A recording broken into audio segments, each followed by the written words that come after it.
వచ్చే ఎన్నికల్లో పశ్చిమ ఎమ్మెల్యే గణబాబుకు టికెట్ ఇవ్వొద్దని పలువురు టీడీపీ నేతలు పార్టీ అధినేత చంద్రబాబుకు విజ్ఞప్తి చేశారు. ఈ మేరకు విశాఖలో నిర్వహించిన మీడియా సమావేశంలో టీడీపీ చోడవరం పరిశీలకుడు మూర్తి యాదవ్, టీడీపీ ప్రధాన కార్యదర్శి పాసర్ల ప్రసాద్ మాట్లాడుతూ పశ్చిమ నియోజకవర్గంలో ఎమ్మెల్యే గణబాబు పార్టీ పరంగా ప్రజల సమస్యల మీద పనిచేయడం లేదని ఆగ్రహం వ్యక్తం చేశారు. ఎల్జీ పాలిమర్స్ ఘటన సమయంలో వచ్చిన చంద్రబాబు నాయుడును రిసీవ్ చేసుకోవడానికి ఎమ్మెల్యే గణబాబు రాలేదని, వైసీపీ నేత కేకే రాజు రౌడీలతో చంద్రబాబు మీద దాడి చేయించినా స్పందించలేదని విమర్శించారు. విశాఖలో వైసీపీ భూ కబ్జాల మీద ఎమ్మెల్యే గలం విప్పడం లేదని మండిపడ్డారు. ప్రతిపక్ష నేతల భవనాలు ధ్వంసం చేసిన నోరెత్తని గణబాబు మాత్రం బడా షోరూం కట్టుకున్నారని ఎద్దేవా చేశారు.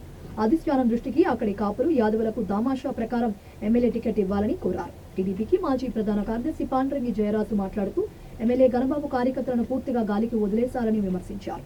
మీడియా సమావేశంలో టీడీపీ పశ్చిమ నాయకులు పెంటకొట్ట త్రినాథ్, చిన్నా యాదవ్, సూర్యప్రకాష్, అప్పలరాజు పాల్గొన్నారు. ఆ రకంగా ఆయన వచ్చి ఏదో అదృష్టవశాత్తు మన దురదృష్టవశాత్తు రాష్ట్ర ప్రజల దురదృష్టవశాత్తు ముఖ్యమంత్రి అయ్యాడు. బ్రహ్మాండమైన మెజార్టీ వచ్చింది. ప్రజలు ఏదో ఉద్ధరిస్తాడు అనుకున్నాం. ఇంత పెద్ద మెజార్టీ గతంలో నందమూరి తారక రామారావు గారి టైంలో ఉమ్మడి రాష్ట్రంలో ఉన్నప్పుడు భారీ మెజార్టీ కాంగ్రెస్ పార్టీకి అపోజిషన్ రోల్ కూడా లేకుండా చేశాడు ఆయన.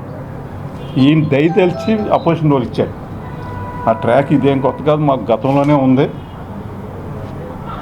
ఆయన పెట్టిన పథకాలు, ఆయన పెట్టిన భిక్ష భారతదేశానికే తలమానికంగా వాళ్ళు నిలుస్తుంది.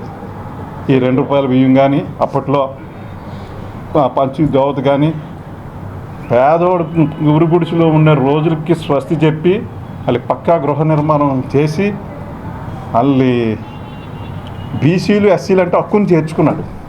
ఆయనకి ఎన్ని ఓట్లు ఉన్నాయి, అది ఏ నియోజకవర్గం, అంటే పనికొస్తాడా మహానుభావుడు, ఏమీ చూడలేదు. నిజమైన ప్రేమ అంటే అది, స్వచ్ఛమైన ప్రేమ అంటే అది. మన జగన్మోహన్ రెడ్డి కూడా మధ్య బయలుదేరుతుంది బీసీ ఆట. నిన్న మీటింగ్ మీరు చూసే ఉంటారు. నా చెల్లిని ఒక 100 సార్లు అని ఉంటాడు. నేను ఒక్క ప్రెస్ మీట్లోనే స్పీచ్ లేదు, ఎక్కువ ఇదే.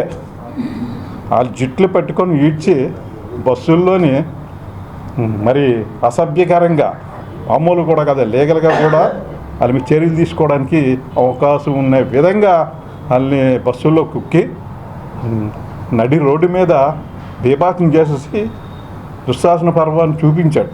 గతంలో మన రాక్షసులు ఎలాగుంటాం ఆ పరిపాలన పుస్తకాల్లో చదివాం, కానీ ఈయన మన కళ్ళు కట్టినట్టు వాళ్ళ పరిపాలన చూపిస్తున్నాడు.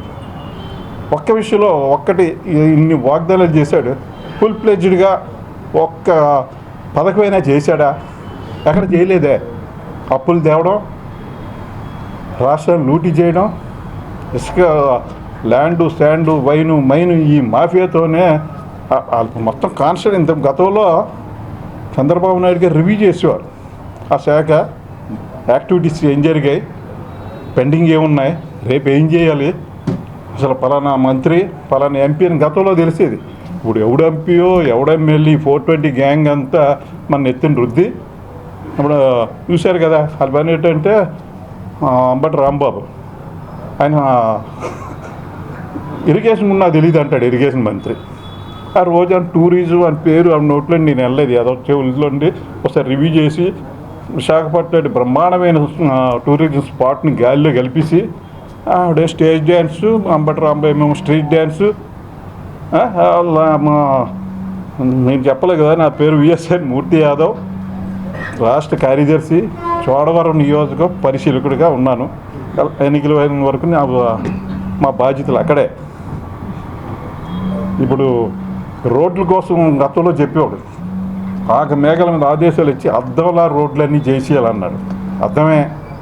ఒకసారి మీరు ఎవరైనా కావలిస్తే మీకు వెహికల్ అని చెప్పి చేస్తాను, ఒకసారి చోడవరం నియోజకవర్గం చూడండి. నేను గతంలో పడవ ఎక్కలేని ఫీలింగ్ ఉండేది, ఎప్పుడు ఎక్కలేదే అని. ఆ ఫీలింగ్ పోయింది. ఆ కారు ఇలాగ వెళ్తుంది, అక్కడ మామూలుగా రోడ్ల మీద వెళ్ళదు. అది అంత అందంగా ఉన్నాయి. మీకు ఇప్పుడే చూపిస్తాను, ప్రెస్ మీట్ అయిపోయినాయండి. అక్కడ ఇంటి వెళ్ళిపోది కూలీల్లో పనిచేస్తున్నారు. ఆ గోతుల బాధ పళ్ళకి ఇంటి ముందు ఉంది. ముక్కు పచ్చలారనే చిన్నపిల్లలు గమేలు పెట్టుకొని గోతులు కప్పుతున్న దౌర్భాగ్య పరిస్థితి భారతదేశంలో ఇక్కడ చూస్తున్నాం మనం.